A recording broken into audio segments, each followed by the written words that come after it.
Hi everyone, this is the Good Captain. Welcome to round 2 of this game of 1914 against a human opponent, played out of box with no bid, but one house rule, and that is no invasion of neutrals except for Persia. Hard neutrals, not the left or right-leaning neutrals are in play still, so Serbia, Albania, Romania obviously still in play. Anyway, let's get to it, because Austria-Hungary did a very, what I think, critical move to make as the CP, and that is G1, you move Poland, and AH2, you move the 18 infantry and 4 artillery that are in Galicia into Poland as well. What this does is basically creates an even battle between the Russian armies that can be brought to bear and the Central Powers armies. It's somewhere. Usually the best I've ever seen is like a flat tub swing. In other words, it can go either way, and as much as it turns people who play Axis and Allies off to put your armies in positions where they have as likely a chance to be destroyed as the enemy, that's usually a huge turnoff. When you're playing the quote-unquote imbalanced side, these are the battles you're seeking to create if you can gain strategic edge. So what my opponent has done here is completely correct in my opinion. He turned a losing situation with the German army in Poland versus the Russian army in Ukraine to his tactical, not advantage, but a tactically even situation. If the Russians attack Poland, they're as likely to lose as they are to win, and both sides are most of the time going to shatter each other anyway, which is not good for Russia. In my experience, it has been best, or Russia has been best played to help the Entente as one that knows they're going down, and it's to go down as painfully and as slowly as possible for the Central Powers. The same is actually true of the Ottomans, but that's a different video. So I think this is a critical move to make, and he made it. So I think we're going to have a pretty good game. But let me shoot ahead to the end of his turn. Why did he move assets into Galicia when there's this massive Russian army here? Everything looks exposed, right? Romania, Budapest, Galicia.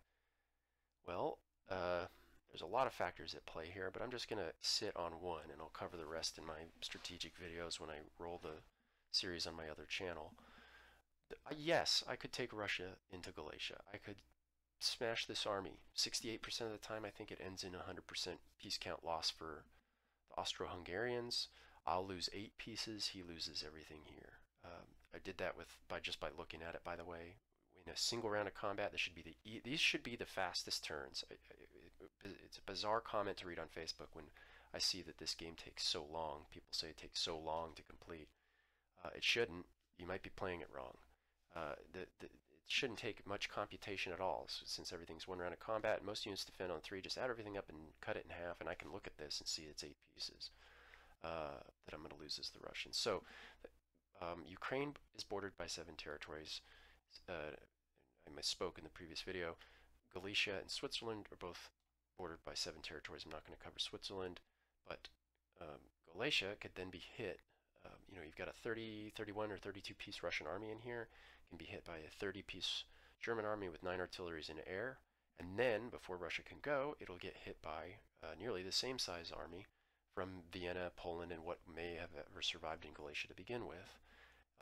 So the Russian army will basically be a shadow, if it's still alive, of what it once was, and there's really no replacing that. If the Central Powers are playing correctly and doing Kill Russia first, both the bigger Central Powers forces should be sending most of their units this direction, and it should smother Russia. And so you've hastened the demise of the Russians by doing this, in my experience, and just statistics seem to bear that out. So we're going to do our best to die slowly and as painfully as possible for the Central Powers. Okay, so I already ran the turn, and there was an issue with me recording it, so I'm kind of reshooting it. So we'll just look at what I did. And I ended up with this move. Sorry, here we are. Blocker in Livonia, blocker in Belarus, the main army staying consolidated in Ukraine. And then I sent clearance teams to Sevastopol and Romania. The combat shook out. We took Romania with no loss, but Sevastopol we didn't do any damage, and we lost 1 in return. So the stalemate in Sevastopol continues. And I'm tempted to just leave it there. I dropped in 8 infantry. I collected 22 for 24 next turn. I'll probably get one. This will probably be the last turn where we are able to produce 8 infantry. Then our economic power will degrade. Of course, I relocated the battleship. I thought about going over why the UK, yes, I've seen players reinforce Russia with the UK. It doesn't end well. Honestly, I've never seen it really come close to ending well, and that's just a whole topic I'll have to cover in another video. But yeah, so this is the situation on the East Front, and as much as I want to keep chatting away, this is a live game. It's not a strategic video, so I'm gonna can it here. I will pass to my opponent's Germany turn 2, and I'll catch you in the next video. Thanks for watching this. All the best from the good captain, and bye-bye.